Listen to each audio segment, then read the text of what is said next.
5 June 2024 10:52 AM America में Starliner spacecraft का एक रॉकेट लॉन्च किया जाता है जिसमें नासा के दो experienced astronaut Sunita Williams and Barry Wilmore जो कि जा रही हैं इंटरनेशनल स्पेस स्टेशन के एक मिशन पर। स्टारलाइनर को एक प्राइवेट कंपनी बोइंग ने बनाया है और इसीलिए इस मिशन का नाम रखा गया बोइंग क्रू फ्लाइट टेस्ट।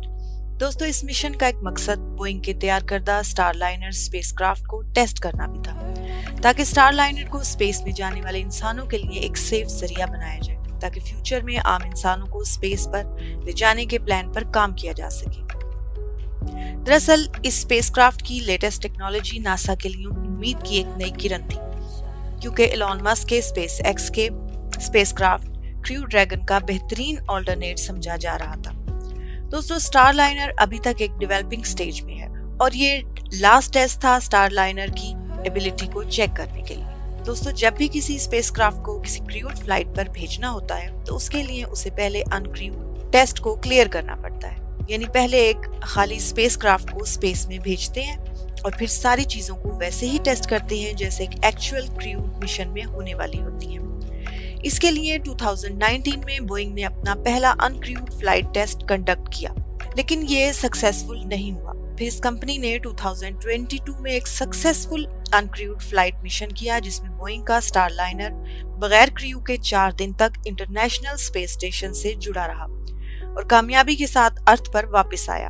और इस मिशन की कामयाबी से बोइंग की क्रूड टेस्ट फ्लाइट का रास्ता क्लियर हो गया और अब 2 खलाबाजों को इस मिशन के लिए सिलेक्ट किया गया, यानी सुनीता विलियम्स और बैरी विलमोर। ये दोनों एक एक्सपीरियंस्ड एस्ट्रोनॉट्स थे जो पहले भी इंटरनेशनल स्पेस स्टेशन के मिशन पर जा चुके हैं और अपनी जिंदगी के बहुत से दिन स्पेस में पहले भी गुजार चुके हैं। इस मिशन को जुलाई 2023 में लॉन्च होना था, लेकिन कुछ टेक्निकल फॉल्ट्स की वजह से डिले कर दिया गया। फिर 6 मई 2024 की डेट इसको लॉन्च करने के लिए सिलेक्ट की जाती है, लेकिन लॉन्च से जस्ट 2 घंटे पहले इसे कैंसिल कर दिया जाता है।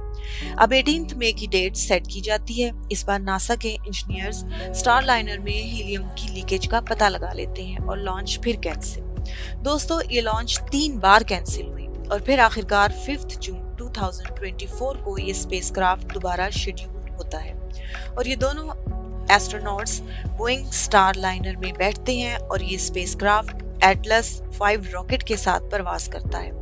लेकिन बोइंग और इन दोनों एस्ट्रोनॉट्स को कतई ये अंदाजा नहीं था कि ये जिस स्पेसक्राफ्ट में वो जा रहे हैं तो इसमें वापस नहीं आ सकेंगे। स्पेस में जाने के बाद Boeing Starliner international space station की तरफ आगे बढ़ रहा था कि तभी इसमें कुछ प्रॉब्लम्स आना शुरू हो गई। इसमें 2 प्रॉब्लम्स थी, एक तो थ्रस्टर फेलियर था और दूसरे हीलियम लीकेज।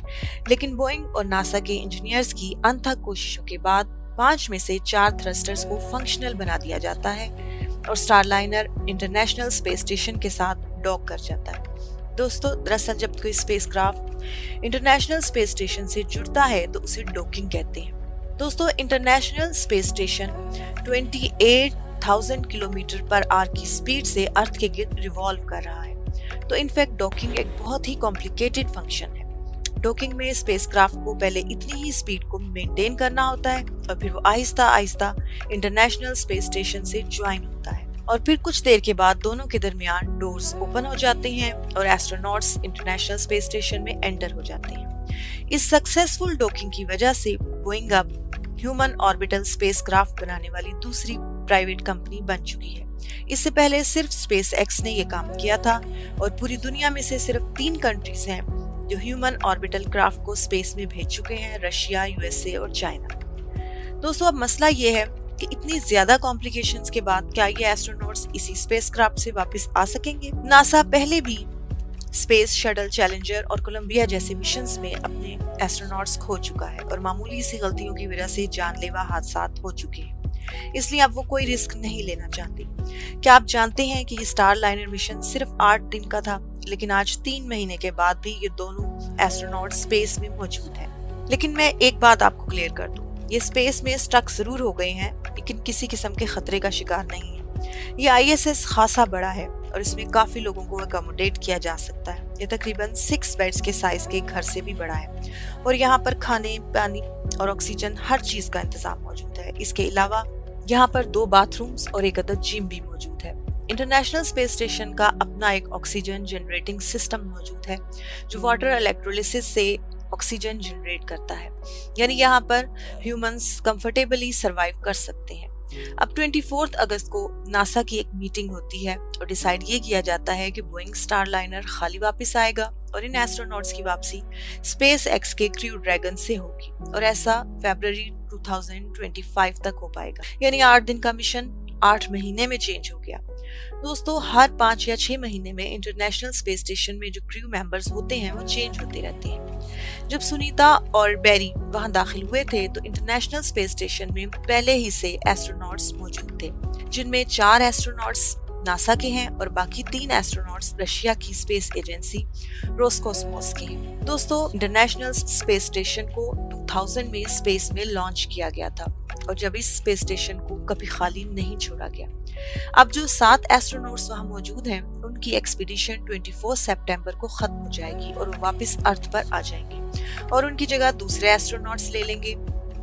अब सुनीता और बैरी भी इस एक्सपीडिशन का हिस्सा बन चुके हैं और वो भी अब इनके साथ इंटरनेशनल स्पेस स्टेशन में की जाने वाली रिसर्च में शामिल हो चुके हैं। अब देखना यह है कि ये वापस आएंगे किस तरह। तो इसके लिए स्पेसएक्स सितंबर में क्रू 9 मिशन को लॉन्च करेगा और इसमें 4 की जगह 2 एस्ट्रोनॉट्स भेजे जाएंगे। इस तरह सुनीता और बैरी को एडजस्ट किया जाएगा और इनकी वापसी फरवरी 2025 में होगी। दोस्तों, स्पेस में कुछ भी एक्सपेरिमेंट करना कोई आसान काम नहीं, खास तौर पर अगर ह्यूमन मिशन हो तो खतरा और भी बढ़ जाता है। उम्मीद करती हूँ कि मेरी आज की वीडियो आपको पसंद आई होगी। अगर इसी तरह की इंटरेस्टिंग एंड इंफॉर्मेटिव वीडियोस देखना चाहते हैं तो मेरे चैनल को सब्सक्राइब